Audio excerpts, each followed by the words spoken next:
नमस्कार। संवाद के इस कार्यक्रम में आपका स्वागत है।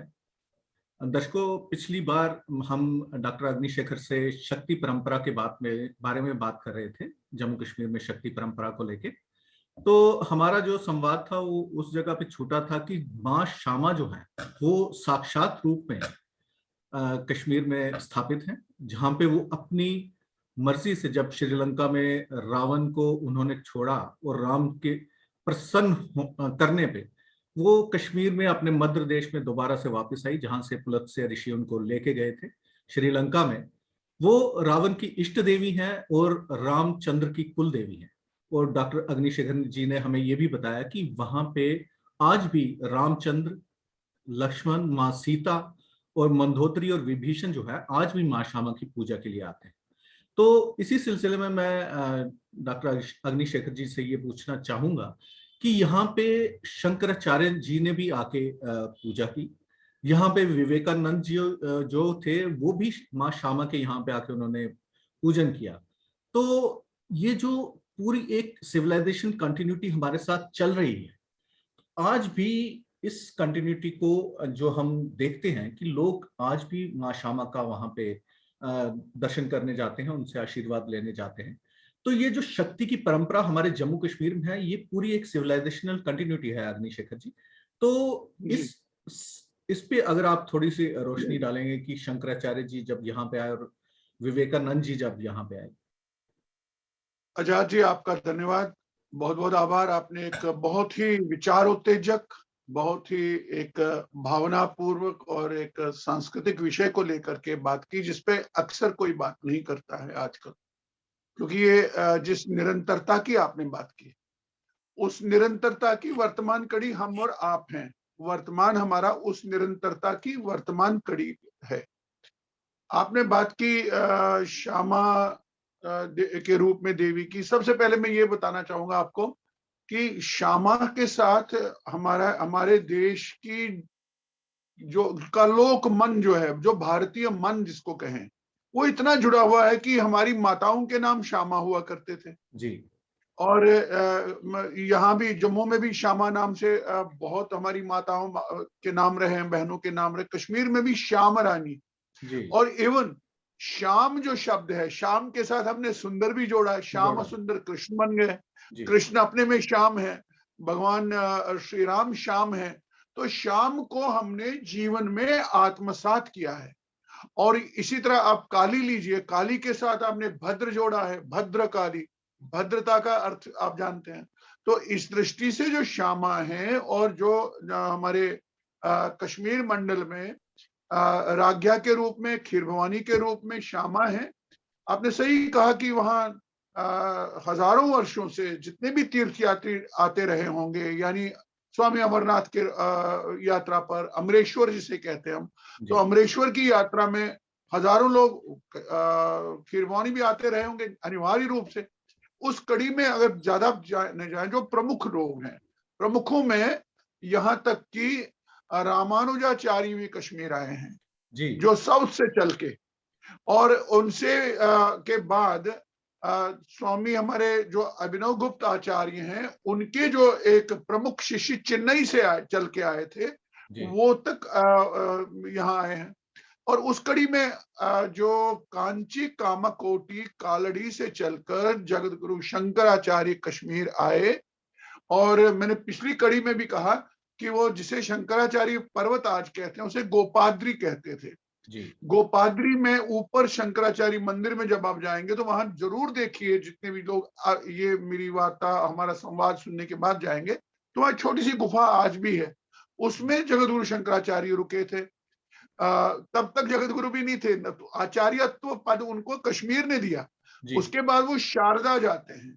शारदा जो देवी हैं, नमस्ते शारदे देवी काश्मीर पुरवासिनी, तो वहां वो विद्याओं की देवी हैं, जी 64 कलाओं की देवी हैं।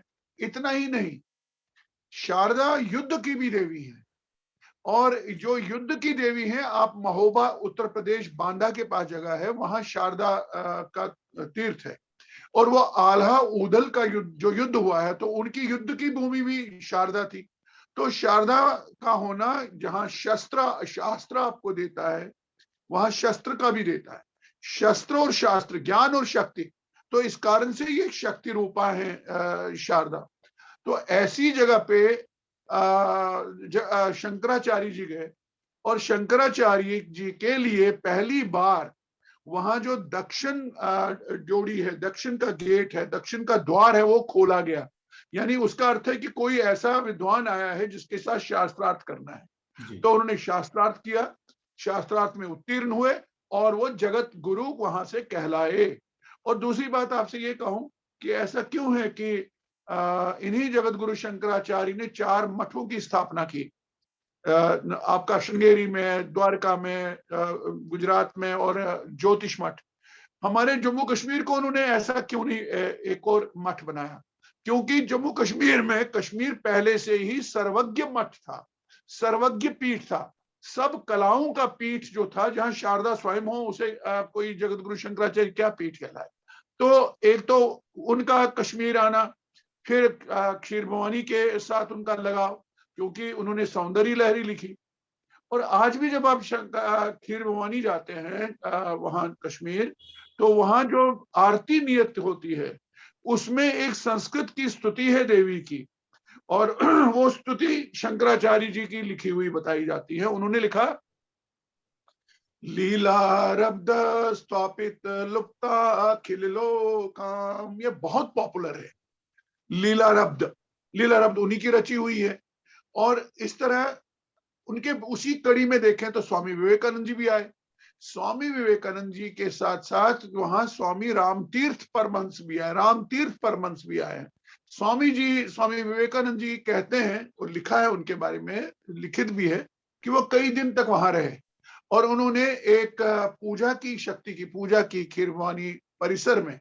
और उसके बाद उन्होंने, कहते हैं, एक बांग्ला में कविता लिखी, नाचूक तहाते श्यामा, श्यामा के रूप में, ए श्यामा एक बार फिर नाचो। उसका हिंदी में अनुवाद निराला जी ने किया है कि नाचो एक बार फिर श्यामा। तो श्यामा का ये रूप जो है, जिसने शक्ति संधान के बाद जो भगवान राम के पक्ष में आई, उसको लेकर आजाद जी हम बात कर रहे थे रिकॉर्डिंग से पहले भी आपके घर में, स्टूडियो में, कि रामचंद्र, हमारे महाप्राण निराला, जो महाप्राण सूर्यकांत त्रिपाठी निराला हुए हैं, उन्होंने राम की शक्ति पूजा लिखी। अब राम की शक्ति पूजा, राम युद्ध भूमि में जिस शक्ति की पूजा करते हैं वो तो श्यामा ही थी, जो वहां श्रीलंका में रावण के द्वारा पूजित थी और नाराज थी उनसे। इसका आधार अब देखिए 1936 की कविता है, और 1936 के भारत को याद करिए, जब स्वतंत्रता संग्राम, स्वाधीनता युद्ध था, और कई अवसाद के क्षण भी आते हैं आंदोलनों में। कई बार लगता है यार शायद हम नहीं जीतेंगे, कितना हम लड़ेंगे, स्टेट है, राज्य है, ब्रिटिश एम्पायर है, फिर भी आपकी जिजीविषा होती है। ऐसे भारत को याद करिए। तो ऐसे में निराला जी ने राम की शक्ति में, उसमें से कुछ आपको बंद सुनाता हूं। वो कहते हैं कि रवि हुआ अस्त, ये युद्ध भूमि का वर्णन है, एक दिन आपने युद्ध किया है। रवि हुआ अस्त, रह ज्योति के पत्र पर लिखा समर, रह गया राम रावण का अपराजेय समर। रवि हुआ अस्त, ज्योति के पत्र पर लिखा अमर, रह गया राम रावण का अपराजेय समर। अब परिस्थितियां देखिए उस काल की, मैंने 1936 की बात की जब निराला ने लिखा, क्योंकि मुख्य केंद्रीय बिंब उसमें यही शक्ति है, यही श्यामा है जिनकी पूजा हो रही है। ऐसे में कहते हैं अमा निशा, अमावस है, अंधकार है, निराशा है। निराला कहते हैं अमा निशा, उगलता गगन घन अंधकार, खो रहा दिशा का ज्ञान, स्तब्ध है पवन चार, भूधर जू ध्यान मगन, केवल जलती मशाल। और राम देखते हैं, राम के माध्यम से निराला देखते हैं, या निराला के कहे हिसाब राम देखते हैं उस समय की परिस्थितियों को, जिसको भी रूपक के रूप में उनके समकाल भी देख सकते। कहते हैं उस ओर शक्ति शिव की, जो दश स्कंद पूजित, इस ओर रुद्र वदन, यानी हनुमान जी ये से देखा नहीं जाता है। अब हनुमान अपने में रुद्र का अवतार है जी। आप रुद्र का अवतार होते हुए पराजय आप जब देखते हैं आपसे सहा नहीं जाता है। और हनुमान के माध्यम से निराला ने उसी राम की शक्ति में पूजा में कहा है, उस ओर शक्ति शिव की जो दश स्कंद पूजित, इस ओर रुद्र वधन जो रघुनंदन कूजित, करने को ग्रस्त समस्त व्योम कपि बड़ा अटल। कहता मैं इस सारे व्योम को, आकाश को खत्म कर दूंगा, क्योंकि उन्हें बचपन में तो सूर्य को भी निगल लिया था। कहते हैं करने को ग्रस्त समस्त व्योम कपि बड़ा अटल, लख महाविनाश शिव अचल, हुए क्षण भर चंचल श्यामा। अब श्यामा से शिव संबोधित है। इसको मामूली नहीं समझना है जो हनुमान आ रहे हैं ऊपर। इसने तो बचपन में उसमें बालपने में सूर्य को निकल लिया। इसको इन्हीं सब कहते हैं शिव लख महाविनाश शिव अचल, हुए क्षण भर चंचल। शिव चंचल हो जाते हैं। श्यामा के पद तल भार धरन हर मंद्र स्वर। कौन से कहते हैं माता ऐसा नहीं करना, पराजय मिलेगी, ये रुद्र का अवतार है। ये द्रवित हैं कि इस मेरे राम के साथ ये क्या हो रहा है, अन्याय। क्योंकि राम कहते हैं कि अन्याय जिधर है उधर शक्ति। ये कमाल है। जहां असत्य है, जहां अपराध है, शक्ति उधर है। हम हमारे समय में भी देखिए ना, आप अगर लड़ रहे हैं न्याय के खिलाफ, अन्याय की शक्तियों के साथ वो सारी शक्ति है। स्टेट है, भारतीय राज्य होता है, कानून होते हैं, जुडिशरी होती है। तो आप युद्ध ऐसी रणभूमि में सोचते हैं यार अन्याय जिधर है उधर शक्ति। ऐसे में रौद्र आप जब पुनः स्मरण करते हैं अपनी शक्ति का हनुमान के रूप में, कहते हैं एक बार ऐसा मौका आता है राम के, कहते हैं दिक जीवन को जो पाता ही आया विरोध।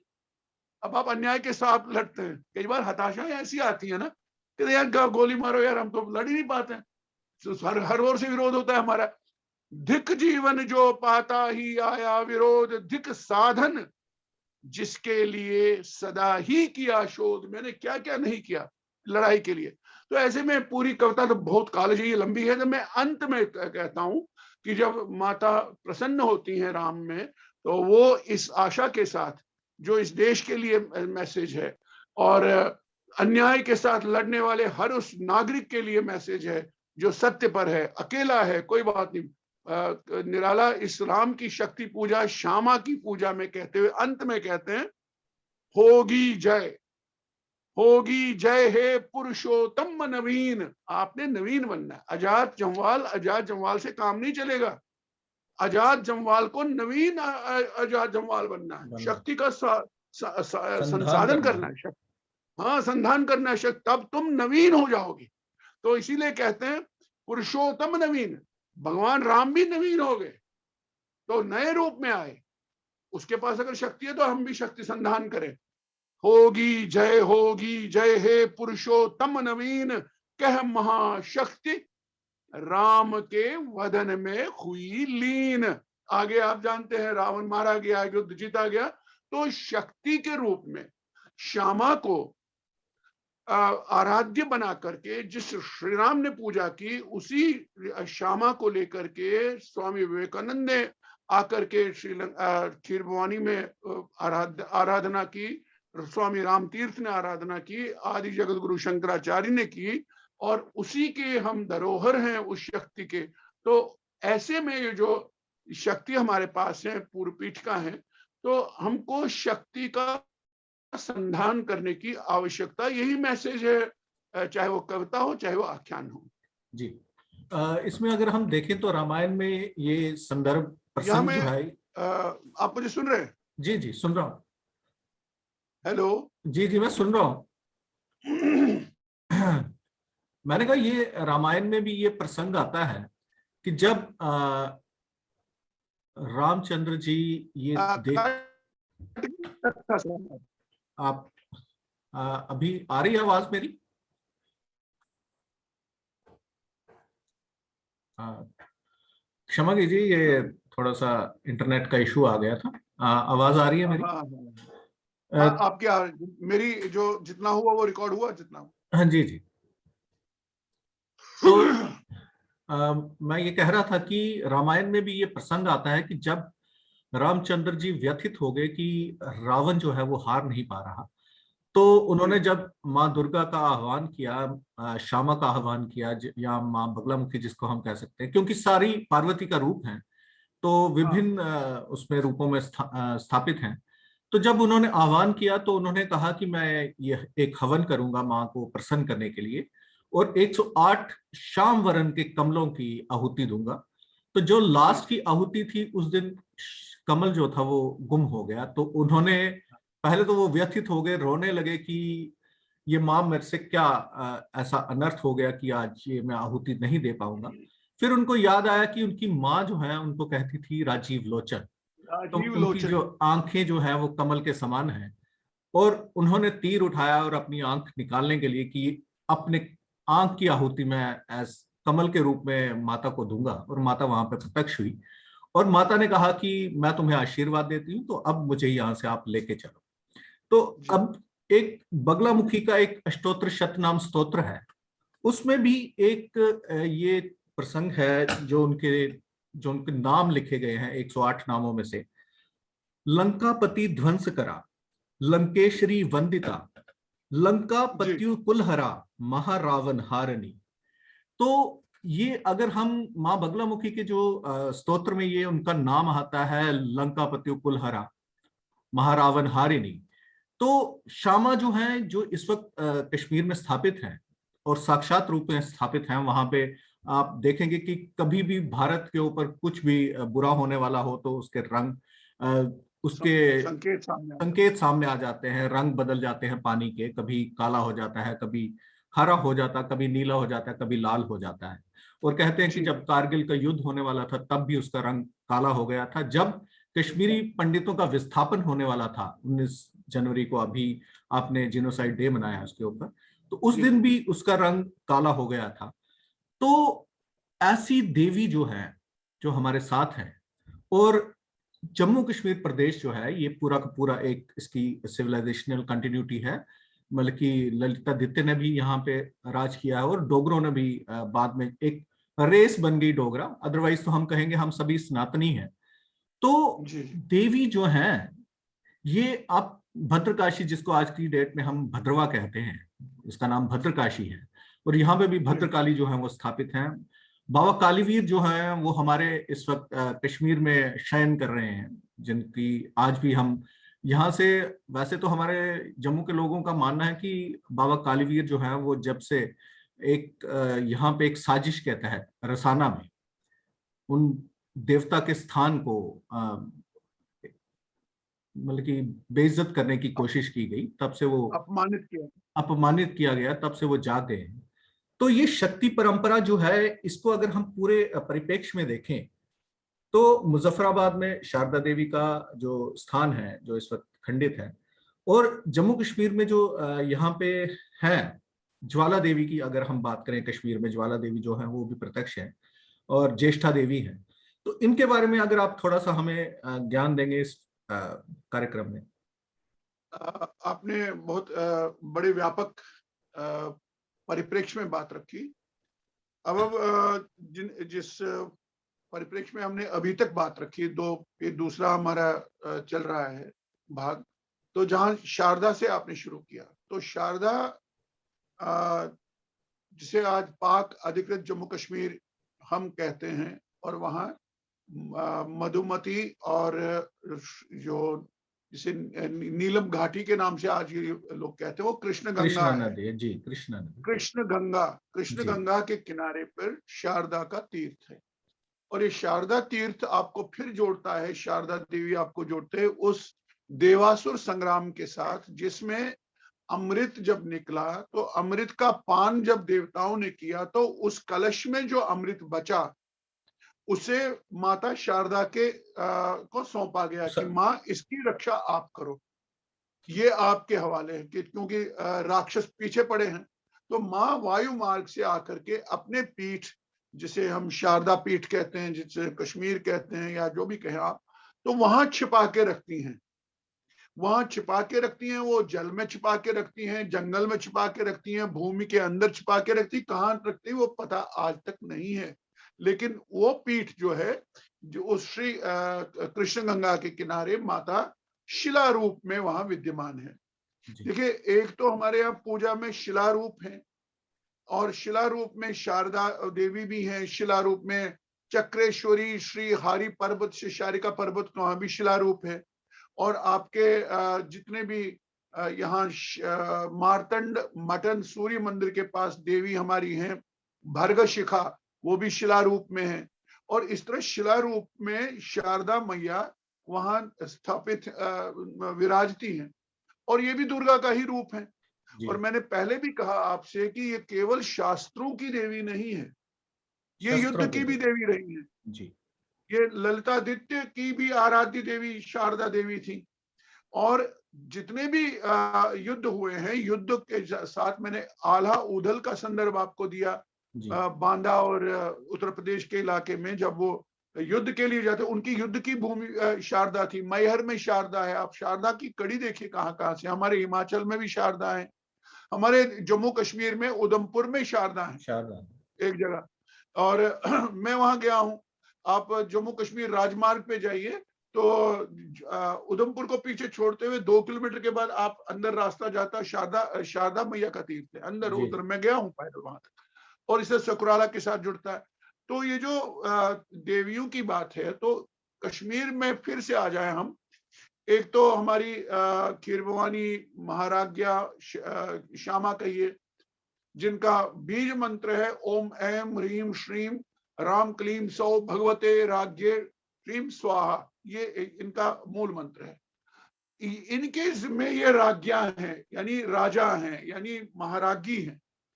इसी तरह शारिका देवी है हमारी, शारिका देवी जिनके साथ फिर आख्यान जुड़ा है। जब कश्मीर का निर्माण हुआ, सतीसर के पानी का निकास करने के बाद जो दैत्य जलोद्भव था, उसे ब्रह्मा का ऐसा वरदान मिला था, वो किसी की देवता के अपने हथियार से, अपने आयुध से नहीं मरता, रक्त बीज की तरह वो फिर जीवित होता। ऐसे में जब पानी का निकास हुआ, जो नई भूमि निकली, और उस जलोद्भव को जो माता का महात्म्य है, उन्होंने मेरू पर्वत जाकर के चिड़िया के रूप में, मैना के रूप में वहां से कंकर उठा करके उस पर फेंका, और वो पर्वत रूपाकार, जिसे आप शारिका पर्वत कहते हैं। और शारिका को कश्मीरी में हरी कहते हैं, हारी कहते हैं। श स में बदलता है, स ह में बदलता है, द श दश, द स दस, द ह द, श स और ह में बदलता है, इसलिए हम हारी कहते हैं। तो हारी पर्वत में श्री चक्र है ऊपर, तो वहां विद्यमान है। ये आषाढ़ में उनका, तो इसी तरह आपके इसमें जाइए आप, भाला देवी हैं। ये अवंतीपुर जाते हुए पामपुर के पास गांव है बाल होम। होम यानी ये जीविश होम नहीं है, होम यानी आश्रम, आश्रम का बिगड़ा हुआ रूप होम हो जाता है। तो वहां बाला देवी है, दुर्गा का ही मूल रूप है। और इसके आगे जाइए तो आप त्राल में जाइए, खृव के पास ज्वाला देवी है। इस तरह हमारे कश्मीरी में, जो कश्मीर घाटी में ज्वाला है, बाला है, राज्ञा है, शारिका है, शारदा है, व्रीडा है, सिनीवाली है, कई देवती देव। और अजीब आपको एक रोचक जानकारी में देता हूं, कश्मीर में किसी से बात करिए, किसी भी नागरिक से, इनके समूह का अपना एक भैरव होता है। अष्ट भैरवों की कल्पना कश्मीर में है। तो किसे बोले आपके भैरव कौन है, वो कहेंगे हमारा जी विताल है, तो आप फटाक से जानेंगे कि ये रहनावारी साइड का है। आपका कौन है, हमारा जी आनंदेश्वर भैरव, आप एकदम ये लाल चौक अमीराकल उस साइड का है। आपका कौन है, मेरा जी बहुखात के छताबल। तो यानी जगहों से जुड़े, स्थानों के साथ। और ये चूंकि एक व्यवस्था है शक्ति की, शक्ति देवी, मैंने कहा ना, शिव से काम करवाती हैं। भैरव के बिना शक्ति जो है वो, भैरव के बिना शक्ति का कहीं पे भी स्थापना होती नहीं। बिल्कुल, ये इनके माननीय डिप्टी कमिश्नर्स हैं जी। तो उन्होंने आदेश इनको किया, उन्होंने आगे कार्यान्वित किया। इसलिए तो आप किससे पूछे आपकी देवी कौन है, तो कश्मीरी हिंदुओं में ऐसा है कि आप किधर को हैं, यानी किस ओर हैं, तो वो आपको कहेंगे हम शारिका की ओर है, हम खीरभवानी की ओर है, हम शारदा की ओर है, हम भाला की ओर है। तो ये जियो पॉलिटिकल एडमिनिस्ट्रेटिव सेटअप में भी बदल गया है। जैसे गणपति थी वैदिक काल में, गणपति गणेश, ये क्या है? ये गणों की कल्पना है। तो इसी तरह हमारे यहाँ शक्ति, तो ऐसे कश्मीर में जो अपने में एक शक्तिपीठ है, जो अपने में मैंने कहा ना, ये कश्मीरा स्वयं में एक देवी है, यैव देवी उमा, यानी जो देवी उमा है, यैव देवी उमा सा सैव कश्मीरा, वही कश्मीरा है। और कश्मीरा कौन है? ये पार्वती है। पार्वती कौन है? उमा है। उमा कौन है? वो जगत जननी है। तो इसलिए मूल रूप से देखें, कश्मीर से जम्मू तक, जो मैं सीमित अर्थों में अगर कहूं, अगर पूरा नहीं फैला है तो पूरे भारत में तो 108 शक्तिपीठ हैं, जिनमें 52 मैंने पहले भी कहा कि वेरी प्रतिष्ठित है, जैसे ज्योतिर्लिंग है अपने यहाँ। तो ये शक्तिपीठों की कॉन्सेप्ट क्या है, ये धारणा अपने को समझनी चाहिए। ये आपके जैसे आप आजकल जो प्रेशर टैक्टिक्स वो करते हैं ना, एक्यूप्रेशर, ये पॉइंट्स हैं, एक्यूपॉइंट्स हैं इंडिया के, सिविलाइजेशनल, रिलीजियस, स्पिरिचुअल एक्यूपॉइंट्स हैं। इन्हें आप शक्तिपीठ कहिए, इन्हें आप ज्योतिर्लिंग कहिए। तो ये शक्तियों के केंद्र हैं। इनको, इनके पास जाने से जागृत हो, संधान करिए, तो आप में ऊर्जा, और ये बहुत प्राचीन है। और ये इतना ही नहीं कि हम इसको अपने भारत देश तक ही सीमित करें या जम्मू कश्मीर तक ही सीमित। मैं तो एक विनम्र भाव से आपसे कह रहा हूं, आप अगर यूनान तक जाएं, प्राचीन यूनान तक, ये वहां जो एथीना देवी हैं जी, वहां प्रेम की देवी हैं। ये देखिए, यही रूप आपको मतलब दूरस्थ हो चुके हैं। भारतीय कॉन्सेप्ट में जो देवियों का स्थान है, वहां भी रहा है उन संस्कृतियों में। मैं आपसे कहता हूं कि जैसे एथीना है, वो तर्क और बुद्धि की देवी है एंशिएंट ग्रीक में जी। अच्छा, एफ्रोडिटी है, वो सौंदर्य और प्रेम की देवी है वहां। फिर हम यहाँ भी उनके मूल देख सकते हैं, या समांतर देख सकते हैं, यहाँ हमारी देवियों के समांतर वहां देखे जा सकते हैं। इसी तरह दिमिता है, वो कृषि और एग्रीकल्चर की देवी, और एग्रीकल्चर हमारे यहाँ धन लक्ष्मी, धान्य लक्ष्मी, यहाँ तो लक्ष्मी का कॉन्सेप्ट है जी। इतना ही नहीं, आप रोम में भी देवियों की पूजा, जैसे हम मातृका पूजा बाद में कहेंगे, यहाँ मातृशक्ति की पूजा हुई है, वीनस की देवी है आपके पास है। यहाँ तक कि प्री इस्लामिक, इस्लाम पूर्व के मिस्र में एक देवी रही है उज़मा। उज़मा देवी है सरस्वती का मिस्री नाम, अरबी नाम, यानी अरब में सरस्वती की पूजा हुआ करती थी। अरब, प्राचीन अरब में इस्लाम से पूर्व चंद्रमा को देवी के रूप में पूजने की प्रथा वहां के लोक में है।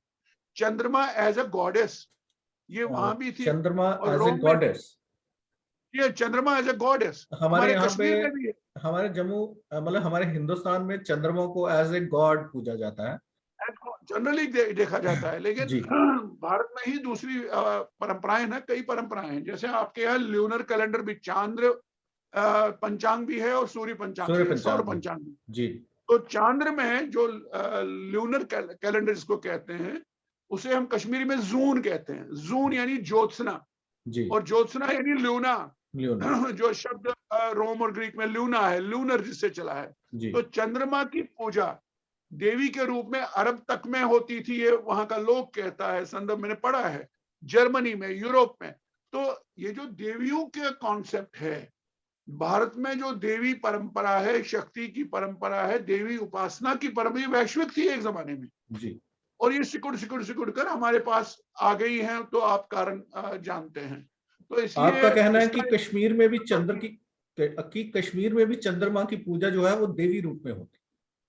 देवी में, इसलिए हमको जून कहते हैं ना इसको। हमारे यहाँ मामा नहीं है चंद्रमा, चंदा मामा दूर के नहीं है जी। जून मज, जूनी, हे जून माता, हे चंद्रमा माता करके पुकारते हैं, ये लोक में है।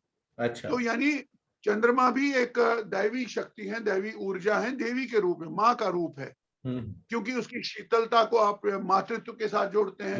जो भी सूर्य आपको तपाता भी है, सूर्य आपको जीवन प्राण भी देता है, लेकिन उसकी ताप से बचाने के लिए जो रूप चंद्रमा आपको देता है वो मातृ रूप के रूप में कल्पना की गई है, इसलिए चंद्रमा को माँ के रूप में भी मनाने की परंपरा यहाँ भी है। तो ये कश्मीर की बात हुई, मैंने कहा पूरा कश्मीर ही एक देवी है।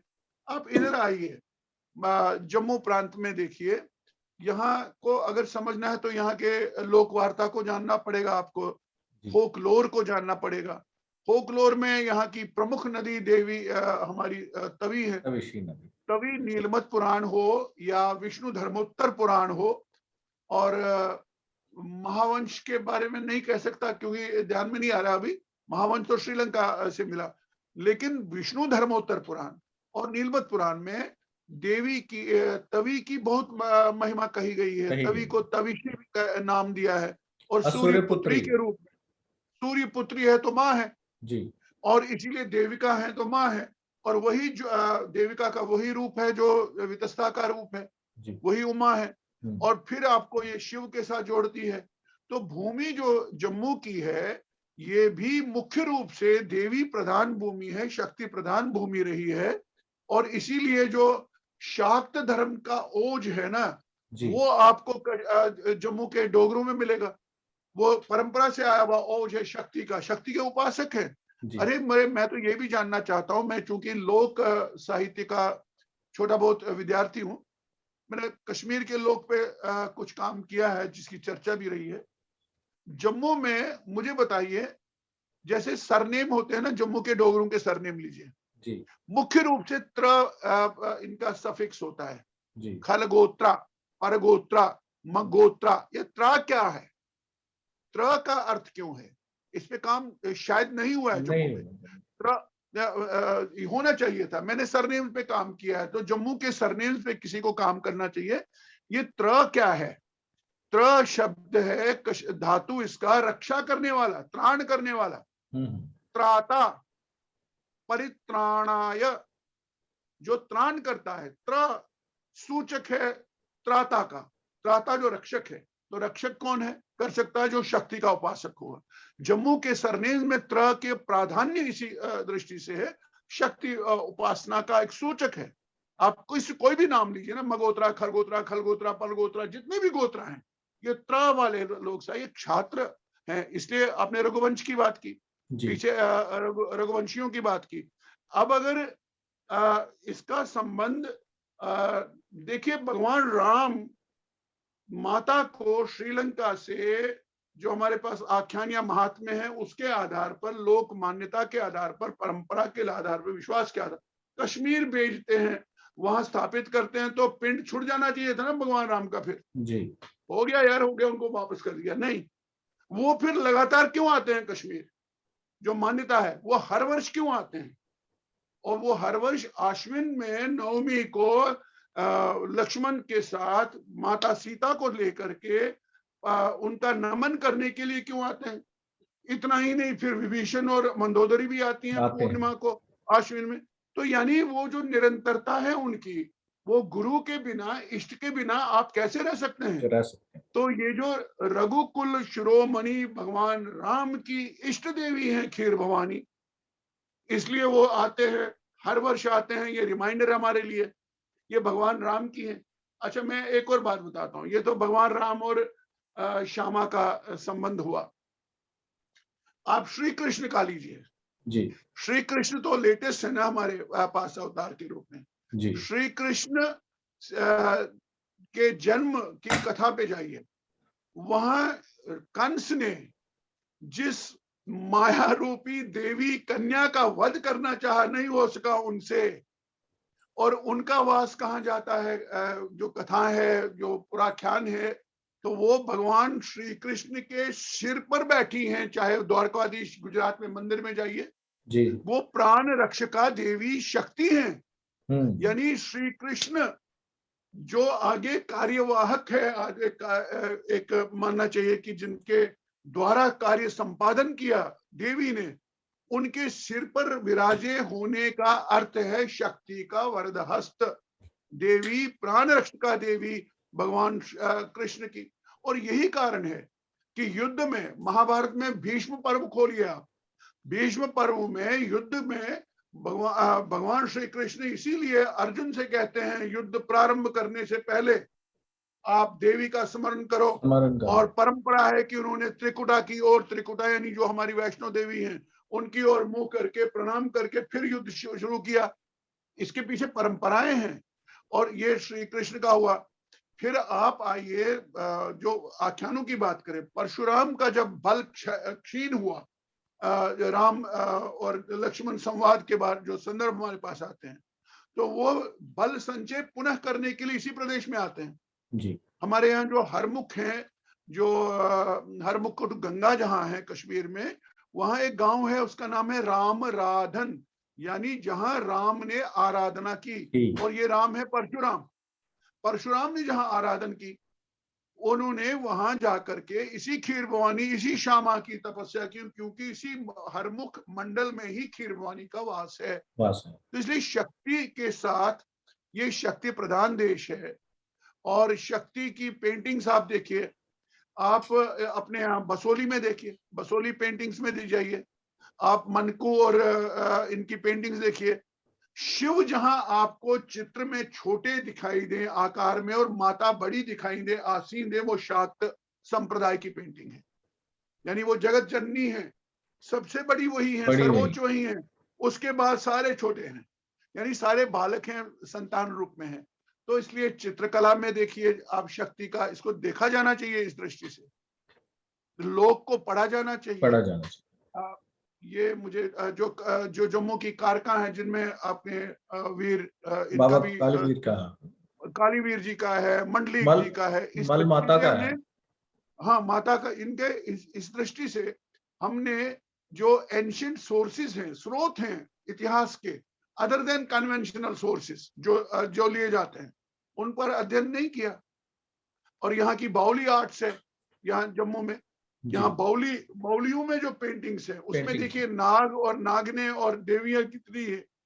ये शक्ति प्रधान सीट रही है। नाग परंपरा का तो यहाँ पे रहा है, और वासुकी नाग के बारे में कहा जाता है कि जम्मू कश्मीर के, और वासुकी तो प्रधान है। और वासुकी की बहन का नाम भी भद्रकाली है, जो 6 महीने कश्मीर जाती हैं। और कश्मीर में पहला पड़ा उनका काजीगुंड में एक नाव कुंड है, जो अभी भी खबरों में आया था कि वहां मस्जिद बनाई गई है, विरोध भी थोड़ा बहुत हुआ। वहां भद्रकाली का पहला पड़ाव है। और फिर वहां हंदवारा में भद्रकाली है जी, जहां च्यवन ऋषि ने तपस्या की थी। तो भद्रकाली आप किसी भी रूप में लीजिए, देवी की उपासना की प्रधानता इस प्रदेश में रही है। धन्यवाद अग्निशेखर जी, बहुत ही संक्षेप समय में आपने बहुत ही मतलब कि वो कहते हैं सागर को कूजे में समाना, वो आपने किया है। और हमारे दर्शकों के लिए भी ये एक बहुत मतलब की जानकारी रहेगी। अंत में फिर से मेरी आदत के लिए माफ करिए, एक और चलते चलते आया। अब वहां से लेकर के शक्ति पूजा की जो भी आरंभ करिए आप, लेटेस्ट जाइए तो गुरु नानक देव जी से लेकर इन तक, गोविंद जी तक आइए, गुरु गोविंद सिंह जी तक, उन्होंने शक्ति उपासना की। और उनका तो प्रसिद्ध है ना, चंडी की उपासना, देहि शिवावर मोह इह, शुभ कर मन थे कब हो न डरो अर से जब जाए लरो, निश्चय कर अपनी जीत करो। वो प्रार्थित है शिवा से। शिवा यानी श्यामा, श्यामा यानी उमा, उमा यानी दुर्गा, दुर्गा यानी शक्ति। तो वो भी शक्ति के बहुत बड़े आराधक पूजक थे, उनकी स्मृति को भी प्रणाम। धन्यवाद अग्निशेखर जी, बहुत ही अच्छे तरीके से आपने हमें शक्ति परंपरा के बारे में, जम्मू कश्मीर में जो है उसके बारे में बताया। और हम अपेक्षा करते हैं कि जो हमारे दर्शक हैं वो भी इससे काफी प्रेरणा लेंगे। और अगले कुछ कड़ियों में हम जम्मू कश्मीर में जो शक्ति परंपरा है उसी पे बात करेंगे, और नए वक्ताओं के साथ। धन्यवाद, नमस्कार। धन्यवाद आपका, नमस्कार।